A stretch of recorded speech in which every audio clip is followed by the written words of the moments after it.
How's it going? I'm Ben Stiller, and welcome to the show. We're really excited because this week Scotty from Star Trek's going to be here. Oh, hi, Andy. I wanted to. This is Hello. Andy Dick, cast member. Nice to meet everybody. Yeah. So James Doohan, Scotty's going to be here. I wanted to talk to you confidentially about the guest. Yeah. Scotty. Scotty. Yeah. I was wondering, I mean, that's a good guest. I mean, but could we have gotten someone like, I don't know, anybody? Like who? Bette Midler or somebody. Bette Midler? I mean, or you know what I was thinking is Bruce Springsteen. Andy. He's in town now. Andy, it's Scotty. That would be great, Bruce Springsteen. I know, it's Andy, it's Scotty. I'm sorry. No, yeah. I'm excited because I'm a big Star Trek You already fan. planned it ahead and everything. Yeah. Well, then don't worry about it. Okay. It'll be good. Yeah. Couldn't get Springsteen, he was unavailable. That'll be good. Legends of Springsteen. It was like the most incredible thing that has ever happened to me. Springsteen was in town giving a concert. I couldn't afford the tickets, so I'm in this bar, drowning my sorrows. And suddenly the door bangs open, and who walks in? But the man himself. I mean, I had always heard stories about the boss showing up in some small bar, but come on! I never thought it would happen to me. 1, 2, 3, ah! All right! How y'all doing out there? Who with me really in a skateboard jet? Well, they go down the shore and rip the bones from my back. It's a sister gonna give me a clue. I got no job, and I don't know what to do. All right! He must have been up there for like 15 hours.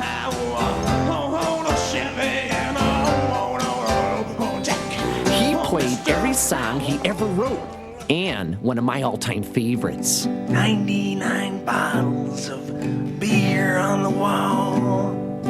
99 bottles of beer. But that was nothing, right? After he's done playing, he grabs a pail and mop and starts washing the floors. I mean, he was really scrubbing. And if that ain't enough, he refills all the ketchup bottles. And the next morning when I woke up, I had been freshly shaved, manicured, and my shoes had been polished. And they call James Brown the hardest working man in show business.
Hey, welcome back to Amish Studs. I'm your host, Mark DiCarlo. Today we're in Lancaster, Pennsylvania, the heart of Amish country. Our two studs, Noah and Jebediah, both have no hearts, but game ain't over yet, so let's do it, huh? Woo! All right. Well, Noah, what would you say girls find appealing about you? Well, sir, I'm a plain man, but if forced to choose a quality, I'd say my skill at mending a harness. Well, it's always the quiet ones who are into the kinky stuff, huh? Okay, well, we asked our three young ladies here what they thought of their dates with you, Noah, and this is what they had to say.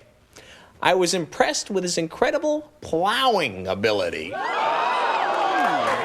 Sounds interesting. Okay. He really knew how to churn butter. I'd like to hear more about that. Okay, and finally, he was a man of the land, and I wanted to get dirty. All right, Noah, you know how we play the game. You tell me who said what, I'll give you one of these. Stud with the most hearts at the end of the game gets to go on a dream date with the girl of his choice, and we pay for it. Well, seeing as how the rules command it, I was impressed with his incredible plowing ability would be Beth. Beth. No, I did not say that. Okay, what did you say, Beth? I said he really knew how to churn butter.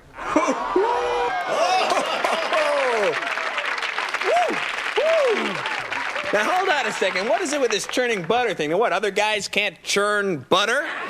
No, sir, none of them possess the proper stamina. Ouch! I know what you're talking about, let me tell you. Now listen here. If you persist in nurturing these unclean thoughts, I will end this discussion, hitch up my buggy, and deal with you in a most unpleasant manner. Whoa, whoa, hey, take a chill pill, Lurch. This guy's acting like I just installed electricity in his house. Don't worry, game's almost over. Okay, it's time to find out who's the bigger stud. Now, Jebediah, you and Noah both don't have any hearts, so the game's really up for grabs. Who'd you choose? I do not choose to continue courting Rebecca. And I do not choose Susie. So if it is approved by the deacon and her father, I would like to call on Beth again. All right, well, Beth. All right, well. Okay, well, if Beth picks you, where are you going on your dream date? We'll take a buggy ride up to Hassam's orchard and have some fresh cider. All right, sounds good. You'll both probably be parched after churning all that butter. What's so funny, Noah? After churning all that butter, I know of what you speak. Oh, I'll bet you do. No. From what I heard, there's plenty of butter. All right, well, why don't you pull it together there, Noah, and tell us who you chose. I did not choose Rebecca. I did not choose Beth. I chose Susie. Susie? Why'd you choose Susie? Because of her incredible body. It is forbidden fruit, and I'm a fruit fly! No, Stumpet, we are leaving here. Not without my Susie. She's the chosen fruited one. This is all your fault. You and all the other outsiders. Why can't you leave us alone? You and your graven image takers must go. Well, they say the Amish people are dull, but let me tell you something. I think that's a load of fertilizer. I'm Mark DiCarlo. I'll see you next week on Amish Studs. Ooh, look at me. I'm Amish. I'm funny. Woo, woo. Amish. Hey, watch it there, little buddy. Woo, look at me. I ride a buggy, and I have no buttons. Okay, that was funny. Amish Studs. I thought that was pretty good. It's kind of funny if you enjoy picking on really peace-loving, defenseless people. I kind of had a problem with that, and that's what I wanted to discuss with you. Why don't you just talk to my agent, okay, Janine? I can never get him on the phone. He won't call me back. Well, he's busy. He's busy with people. Agents. They're very slick characters. They get you jobs and they deal in show business and they deal with musicians. Who else does he handle? Oh, Run DMC. You ever seen them? Yeah. Rap group. Yeah, they're very funny. It'd be interesting to see what he'd be like with Run DMC, wouldn't it? Yeah, it would. I'd like to see it. Okay. Why don't we take a look? Yo, bussin', man. We just want to do our new song on the Ben Stiller Show. That's it. All right, guys, can I just tell you something? As your new agent, who you pay to represent you, I have to say this. You be illin'. Really, I gotta be honest here. You've done the rap thing, all right? Let's move on. Come on, let's try something new. Let's break the bounds. Let's do a sitcom, all right? Come on, Run. You rent an apartment. Betty White comes in. She rented the same apartment. Jay lives downstairs. Dee lives upstairs. All of a sudden, she teaches you how to cook. Jay teaches her how to scratch. And, it's great. It's perfect. It reaches everybody. I ain't gonna reach nobody. We ain't doing it because it's stupid. Word up, man. It's bananas, man. It's real stupid. Bananas. See, I love this. This is great. You guys have a whole comic thing happening. You don't even realize it. I mean, Run's playing off of Jay. Jay's playing off of Dee. You're all playing off each other. You don't even know. I mean, if the Marx Brothers saw you right now, they would flip. Right now, in their graves, they're breaking. They're doing electric boogaloo, and they don't know what happened. I don't even know why I didn't think of this 10 years ago. And right now, it's hitting me. I'm saying, boom, talk show. 3 of you guys doing a talk show? Forget it. That's why Miller didn't happen. It was one guy. 3 of you guys doing it? Forget it. Runs to the couch. Jay's the sidekick. Dee's, leading the band. That's it. Boom. It's happened. It's over. And Leno has, run away in the hills, hiding, naked, looking for his mommy. I mean, this is what we're talking about. Yo, check this out, man. We just want to do our song, man. We just want to rock the mic. I hear that. Hey, I think Run said it best. Jam Master Jay is the one in charge. It's up to him to rock the beats, which are truly large. But I got to tell you, I'm getting very big offers for you guys, all right? I just got an infomercial thing they want you guys to do. It's some product. I don't know. It cuts your hair with magnets. Magnets? Forget it. Fat Boys took it. You don't even want to touch it. Yo, we don't want to do commercials, man. We just want to rock the mic, like my man said. Hey! Who are we talking about here? We're talking about you guys. You know, you slay all suckers you perpetrate, you lay down law from state to state. I know that. I mean, look at it. Everybody's doing a bad impression of you guys now. You know, if I want to see an impression, I'll go see Rich Little at the Trop. I'm not going to go see NRA. NWA. Yeah, whatever. Hang on. Listen, Jennifer, get me 2 tickets for Rich Little at the Trop. You guys want to go, huh? We do a thing? No? Forget it. Anyway, we're doing the Ben Stiller show on Sunday. You don't want to do TV, all right? You're much bigger than television. You guys are major motion picture actors. Let's stop thinking with the little head and let's start thinking with the big head. I mean, I'm talking about a major motion picture career for you guys. You know, why aren't you doing Batman 3, which they're casting now? You guys could play the villain in Batman 3. No problem, you know? Jay, just make up an animal. Jay, who am I? Ooh, I'm Koala Man. Yeah, I climb up trees and then I scrape people and I got a little fuzzy nose and I go on an airline, you know? And D, why can't you do, you don't even have to be an animal. Just pick something. You know, look, I'm Tree Man. Every day I grow a root and then I go up the tree and then an apple falls off me. Ooh, the apple's gonna hit you. Scary. This is, Run. Excuse me, Run. Danny DeVito playing the penguin gets in there. Oh, look at me, I'm a penguin. No, you are a penguin. And I mean that in a good way. I mean, I look at you in a tuxedo and, I see the soul of a very lonely, lost penguin, and it's a beautiful thing. I'm just saying, think about this stuff, guys, all right? Really. You can do that, okay? Well, just think about it, okay? Really, guys, just, all right? Listen. Peace out, guys, right? Word to your mothers. Okay. Jennifer, when Tom Bosley gets out of the bathroom, send him in.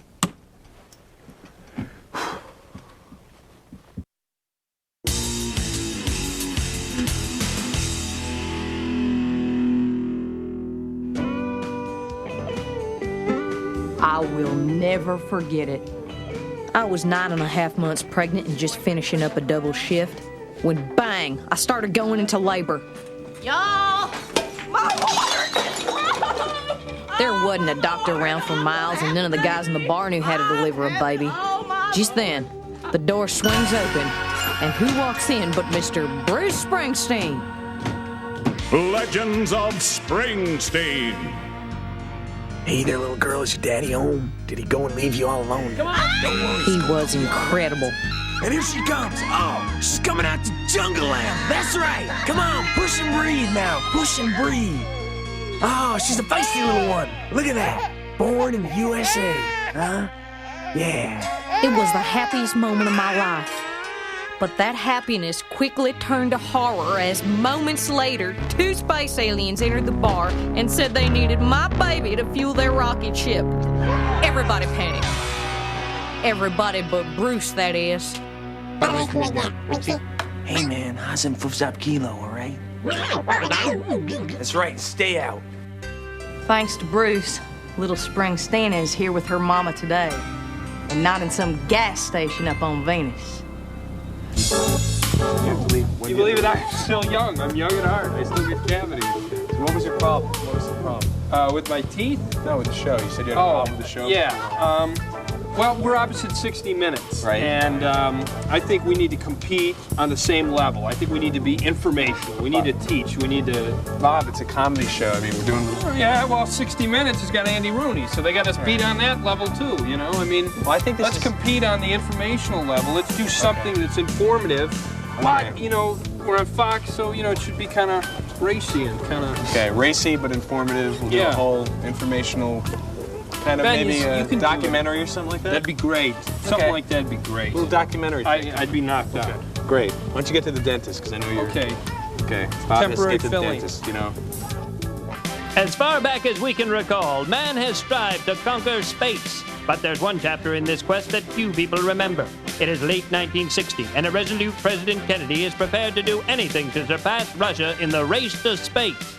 The Soviets have successfully launched a dog, Laika, into orbit. And while America experiences a brief success with the flight of Chuckles the chimpanzee, Russia immediately counters with the launch of a seal, Lupovnik. An indignant American team of scientists respond by sending a camel named Dilly, followed by a small baby elephant, and finally a team, Zimba, a 3-foot garden snake, and Happy, a field mouse. Only Zimba returns. Kennedy has played right into the Kremlin's hands. Laughingly labeled a space-age Dr. Doolittle, he quickly responds with a cunning plan. Kennedy intends to send high-fashion models into space. Across the country, modeling agencies send their best to Washington to see who has the right stuff. More than 4,000 applicants are seen. with the president screening each one personally in intense closed-door sessions.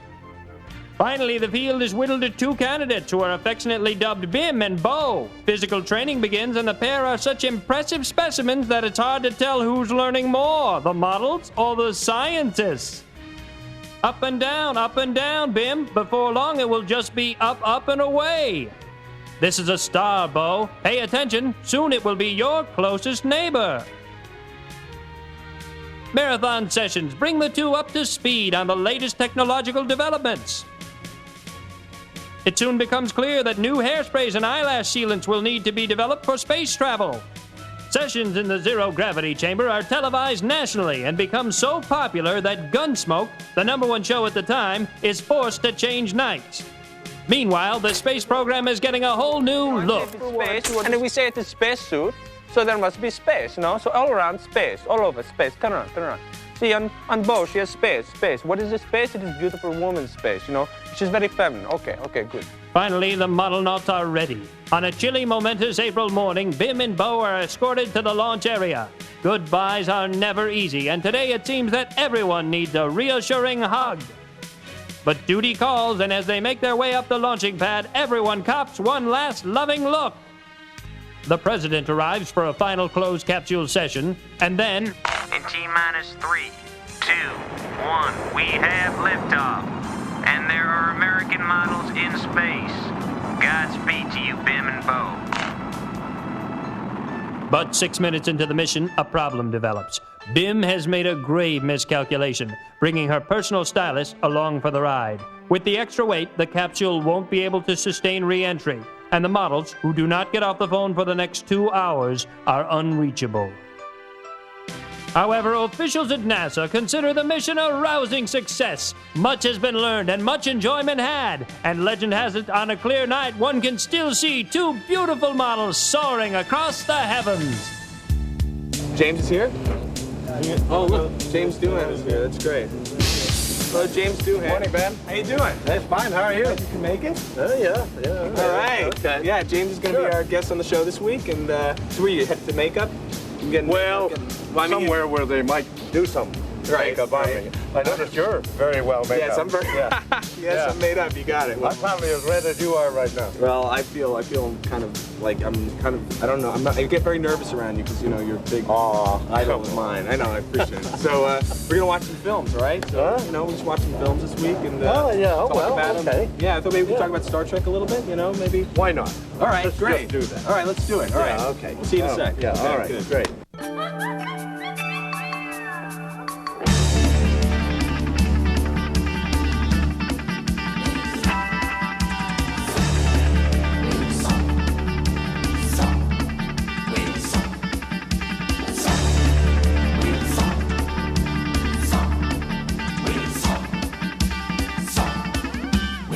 The Post Hole Digger by Wilson, available at the Home Shop. And boy, you must get annoyed a lot of the time when people just always asking questions about Star Trek, all the Star Trek nerds coming at you all the time. Huh? No, I don't get annoyed, unless I have a mouthful. And Okay, so what's the difference between impulse power and warp drive? impulse power is like a rocket. Right. So why couldn't ionization? So in the engine room, remember the long things behind you? Was that the impulse engines? Sitting on the edge forever, right? Yeah. Okay, when you go through the time portal, right? Why did the costumes change on the Menagerie, which was like the original? Wasn't the Menagerie where you cut the Menagerie into 2 different pieces, but that was the cage, the original first episode. On the Enemy Within episode, when you beam down that little dog, why? I didn't understand. How could the dog survive? But then when he comes back, he's turned into 2 different things. So could you ever actually go into the warp pods along? Those were the warp drives. Sure. On You the can go sides. into the warp pods. Oh yeah, you have to check them out. You have to be able to check them out. You could. Wow, I can't believe I'm sitting here with Scotty. Wouldn't it be great if we became friends?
of matter to mix with antimatter. So in the gamesters of Triskelion, those battering rams that they had, were they? I mean, I couldn't figure out whether or not they were actually. Were they supposed to fight to the death or not? No, will you stop it on the Star Trek questions? I've had enough of that, you know. God, I get it, you know, week in, week out, all the time, everybody's Star Trek, you know. Hi, Scotty, this, you know. Come on. Can't we find some more interesting thing to talk about than Star Trek? I'm sorry, yes. Can I just ask you one more thing?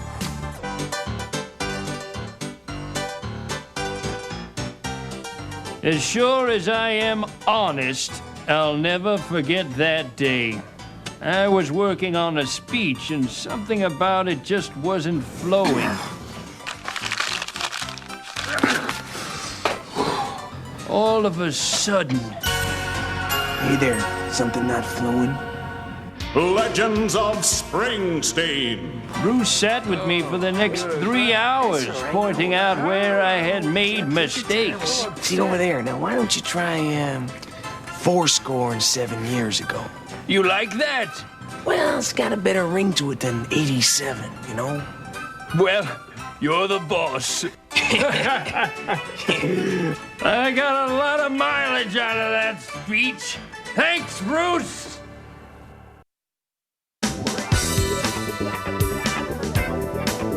Well, that's about it. We're out of time. I'd just like to thank my special guest, James Doohan, Scotty from Star Trek. Thank you very much. Okay, Ben. Great having you on the show. All right. I got you something. Well, yeah. Thank you. Scotty doll. Well, thanks very much, Ben. Hey, you know, maybe we could hang out, you know, get something to eat or something. Well, no, I don't think so, Ben. I'm pretty busy. Okay. Thank you. Right. Okay. Okay, well, Take thanks care. for doing the show. All right. Can I just one thing I didn't, on that Way to Eat episode with the space hippies? When they came out, remember no more Star Trek. Remember the little song he sang, "Gonna crack my knuckles and jump for joy. I got a clean bill of health with Dr. McCoy." Wow. I just thought that was... I'm going down to the shore. I'm gonna drive. I'm gonna go fast now. Fortune teller.